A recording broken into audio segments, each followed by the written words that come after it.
मैं इस समय आपके सामने बताने जा रहा हूँ राष्ट्रीय एकता दिवस के बारे में, और ये सामान्य ज्ञान से भी संबंधित है बहुत। जी सर। और ये 148वां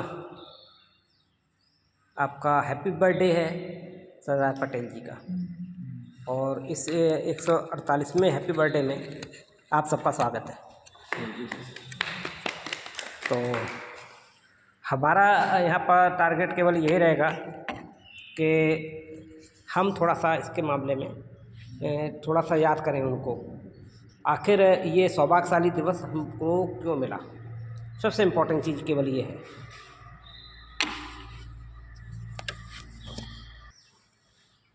ये सौभाग्यशाली दिन है कि बहुत सारे दिवस लोग अपनी जिंदगी में मनाते हैं, लेकिन इस राष्ट्रीय एकता का क्या मतलब है, ये सबसे इम्पोर्टेंट बात है जानने के लिए। एकता किसी भी घर को मजबूत करती है, एकता हमारे शरीर से चलती है। एकता जब हमारा जीवन होता है, हमारे को कोशिकाएँ मिलती हैं, उन कोशिकाओं की एकता से हमारे शरीर में ऊतक बनते हैं, उन ऊतकों की एकता से हमारे शरीर में अंग बनते हैं, उनकी सभी की एकता से पूरा अंतरंग सिस्टम बनता है, और फिर हम बहुत यूनिटी के साथ सारे काम करने को सक्षम हो जाते हैं। एकता का खेल यहाँ से शुरू होता है, और फिर हम एक यूनिट बन करके अपने परिवार के लिए, अपने गांव देहात क्षेत्र के लिए, अपने समाज के लिए, अपने प्रदेश के लिए, देश के लिए और विश्व के लिए हम एक सूत्र के तौर में जुड़ने की कोशिश करते हैं। ऐसी माला में जोड़ते चले जाते हैं कि हम ये चाहते हैं कि वो माला टूटे नहीं। हम सब लोग एक सच्चे इंसानों के तौर पर आपस में मिलते चले जाएं, और एक यूनिटी के तौर पर। ये यूनिटी के लिए बहुत सारे महापुरुष आए और विश्व में भी आए, और उन्हें पूरी दुनिया ने, ब्रह्मांड ने, सभी ने पहचाना। चाहे भगवान श्री राम जी आए, चाहे श्री कृष्ण आए, पूरे विश्व कल्याण उनका एक टारगेट था।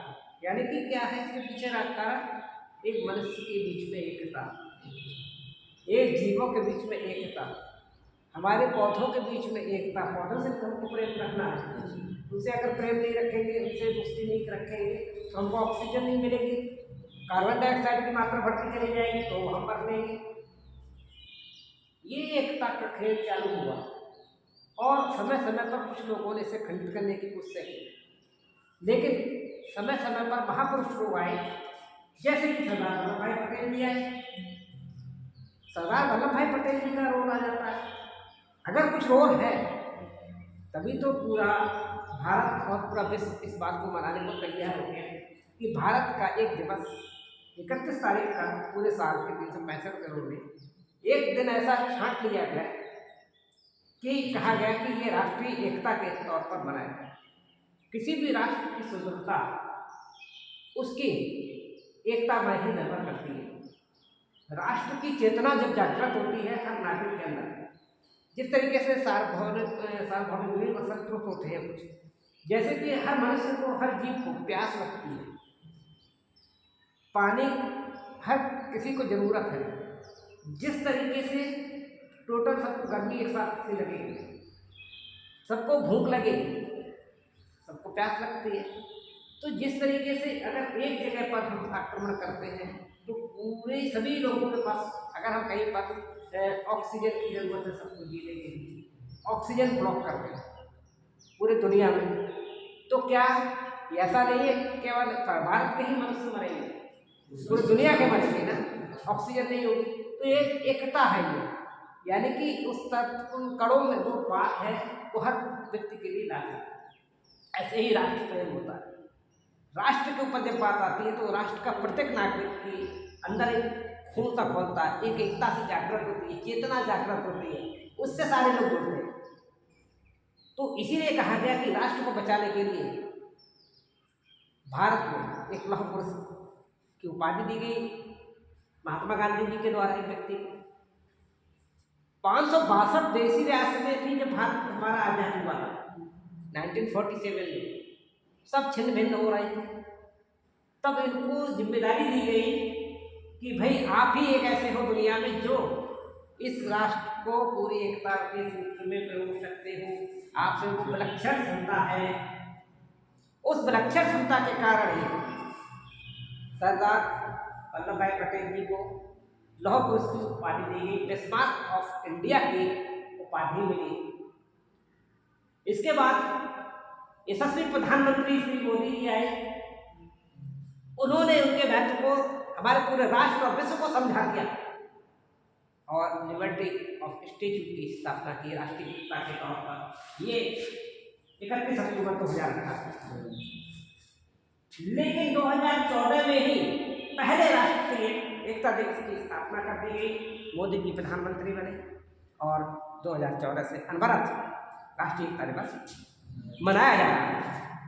राष्ट्रीय एकता दिवस जो है ये एक ऐसे व्यक्ति की बात कर रहा हूँ जो भारत आज़ाद होता है तो सबसे पहले उप प्रधानमंत्री के तौर पर इनको मौका मिलता है। उस वक्त इनको पहले गृह मंत्री का भी पावर दिया, तो ये भारत के पहले गृह मंत्री भी हैं। अब आप देख सकते हैं कि एक व्यक्ति जब इतना महान होता है उसके हम गुणों को जानने की कोशिश करते हैं। एक विद्वान व्यक्ति, बैरिस्टर, वकील, ऐसा महान व्यक्तित्व का जो ऐसे ही लोगों से, विलक्षण प्रतिभा के धनी लोगों से ही तो राष्ट्र सुरक्षित है, पहले भी रहा और आज भी है। आज हमारे प्रधानमंत्री जी हमारे राष्ट्र को सुरक्षित रख रहे हैं, हमारे मुख्यमंत्री जी राष्ट्र को सुरक्षित रख रहे हैं। और ये चीज़ किसी के कहने से नहीं, ये चेतना हर एक को बताती है। आप राजनीतिक तौर पर किसी की भी बुराई करते हैं वो अलग चीज़ है, लेकिन ये चेतना जानती है कि हमारी सुदृढ़ता हमारी एकता में है और जो हमारे लिए अच्छा करेगा वो चेतना जान जाएगी कि इस राष्ट्र के लिए कौन। आज आतंकवादियों को भूल जता देते हैं, आतंकवादी भी एक मनुष्य है, लेकिन क्या है कि उसको कुछ लोगों ने इतना उसके मनुष्यता से दूर कर दिया थोड़ा सा समय के लिए कि वो उस पर कृत्य कर गया गलत, इसने मानवता को चोट पहुँचाई। लेकिन उनको भी चाहिए कि मानवता को पहचाने, किसी के भी प्रभाव में ना आए और मनुष्यता के लिए एकता बनाए और मनुष्य हो मनुष्य के लिए भी है, न नर हो न निराश करो मन को है। तो ये इसीलिए कहा गया था कि आप निराशा में न चले जाएं।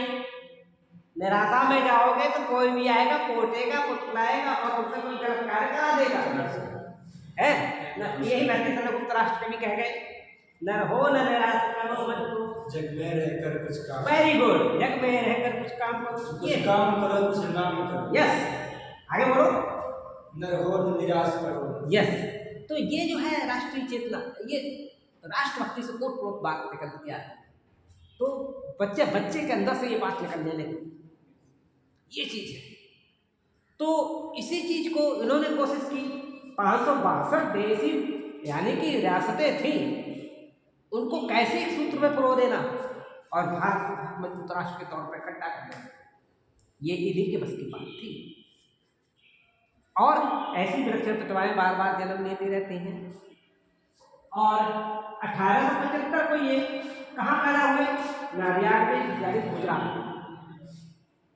गुजरात भी एक बहुत पवित्र स्थल है भारतवर्ष का। महात्मा गांधी जी वहीं पैदा हुए और हमारे आज के यशस्वी प्रधानमंत्री जी भी गुजरात की धरोहर है। तो गुजरात भी एक बहुत पवित्र स्थल, हर जगह, जैसे हमारे उत्तर प्रदेश भी एक पवित्र स्थल है। हम महाराष्ट्र को भी कह सकते हैं क्योंकि वहाँ वीर सेवा जी पैदा हुए। हम राजस्थान को कह सकते हैं, वहाँ वीर महाराणा प्रताप पैदा हुए। तो ये वीरों की भूमि है, जिस जगह को हम देखें वहीं पर वीर पुरुष पैदा हो जाते हैं। तो ये भारतवर्ष बहुत ही सौभाग्यशाली लोगों के लिए है जो यहाँ पर जन्म लेते हैं। तो अब आता है कि इनको पुरस्कार मिलना। भाई ऐसा लौह पुरुष को अफसोस की बात है कि मरणोपरांत मिला, पर मिला भारत रत्न, भारत का सर्वोच्च पुरस्कार 1991 में, ठीक है। तो और इसमें मैं भारत रत्न की बात कर रहा हूँ तो ये 2 जनवरी 1954 को भारत रत्न की स्थापना हुई और वो भारत रत्न अब तक 48 लोगों को दिया जाता है। तो यहाँ पर हम सरदार पटेल जी की बात करते हैं तो 1991 में इनको ये पुरस्कार मिल गया और 31 अक्टूबर 1875 को ये पैदा हो गए, ठीक है। और आज हम लोग उनकी याद को मना रहे हैं, इसलिए मना रहे हैं, उनको याद कर रहे हैं, इसलिए याद कर रहे हैं क्योंकि हमको उनसे प्रेरणा मिले, हम भी राष्ट्र के कार्य में आ सके और उनके जैसे ही चतुर चालाक होशियार समझदार बुद्धिमान प्रेरणा स्रोत बने। ऐसे नहीं बने कि उठपटांग बातें सोचे निराश हो रहे हैं और किसी के प्रभाव में आ रहे, नहीं, हम उनके प्रभाव में रहना है जिन्होंने सबको प्रभावित कर दिया है।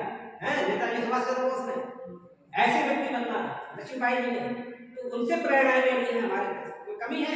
वीर शिवाजी की कमी है क्या? जिनके माँ के नाम के आगे हमेशा लिखा जाता है वीर माता है, वीर माता के पुत्र वीर शिवाजी है ना। तो अपने माँ को भी एकदम इतना महत्वपूर्ण दे दिया, इस तरह नाम दे दिया उनका। तो अब स्टैचू ऑफ लिबर्टी 31 अक्टूबर 2018 को तैयार होता है, गुजरात में ही हो रहा है, नर्मदा नदी के जो सरदार सरोवर बांध है इस पर हुआ, ठीक है, इस पर हुआ सरदार सरोवर 182 मीटर का, बहुत ऊंचा विश्व में सबसे ऊंचा है ये, और 597 फीट, बस 3 फीट रह गया 600 छक्का मारा डबल जीरो मात्र 3 फीट का है, ठीक। इतना बड़ा मोदी जी का चमत्कार ही है एक तरीके से। तो ये बहुत सारी बातें आपको याद भी हुई होंगी, शिक्षा भी आपने प्राप्त की है ना, ज्ञान प्राप्त होना ही शिक्षा है। ज्ञान संयोजन उसको अपने अंदर बनाए रखना, यादों में बनाए रखना, वक्त आने पर उसे प्रकट करना, यही हमारी मेमोरी का स्टोरेज है ना।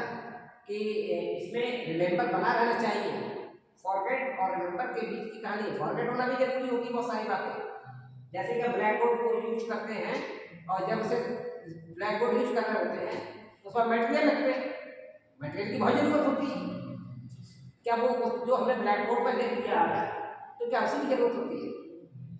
कुछ समय पश्चात उसको बिटाना पड़ता है, फिर न्यू मटेरियल लेना पड़ता है। ऐसे ही जो तथ्य जो ज्ञान की बातें आपकी मेमोरी में बहुत जरूरी है, उनको लिंकेज बना करके उनको कनेक्टिविटी के साथ में अपने फाइल में फोल्डर में बना करके सेव करके रख दीजिए कनेक्टिविटी के साथ। कि 31 अक्टूबर और 2023 को हमने सरदार पटेल जी का जन्म दिवस मनाया और सबने हमसे कहा था कि हमारे अंदर एकता होनी चाहिए। हम जगह 4 लोग भी हैं तो चारों लोग हम एकता में रहेंगे, हैं। ये 31 तारीख को सर ने कही थी। और क्यों कही थी एकता के लिए? क्योंकि एकता का दिवस है और राष्ट्र के लिए काम आएंगे, राष्ट्रीय एकता का दिवस है, राष्ट्रीय एकता की बात है। तो कभी भी पूछे राष्ट्रीय एकता दिवस कब मनाया जाता है तो फौरन को 31 तारीख को सर देखा है। कितना ऊंचा स्टेचू बनाया होगा तो छक्का में 2 जीरो लगा दो, 600 होते हैं, उसमें 3 कम, वेलकम बेटा वेलकम, आइए आइए आइए, शाबाश बैठो, आगे बैठो ना, क्या बैठो ये बैठो। तो सपना तुमको पता है आज राष्ट्रीय एकता दिवस है, तो बहुत ही भाग्यशाली लोग हैं हम कि हम लोग उस दिवस को मना रहे हैं। सरदार वल्लभ भाई पटेल जी का है ना, ठीक है। अच्छा, और आपने श्री राम वेरी गुड, और आपने श्री कृष्ण वेरी गुड, शाबाश। और जय श्री कृष्ण, जय श्री राधे हैं। अपने ईश्वरीय आराध्य जो भी हो हमको याद करने में कोई संकोच नहीं होना चाहिए, है। अगर जय श्री राम है तो जय श्री राम, जो भी ईश्वर है वो हम पसंद करते हैं। अपना देश है तो भारत माता की जय, जय हिंद, ये सारी चीजें बहुत जरूरी है। ये हमारे सिंबल हैं, हमारे अंदर पावर भरने की, हमारे अंदर शक्ति भरने की, है। इनसे कभी मुंह मत मोड़ो। अपने राष्ट्र के लिए पैदा हुए हो, अपने देश के लिए पैदा हुए हो, उसको बहुत इंपॉर्टेंस दीजिए, है। तो और ये देखिए कितना अच्छी बात है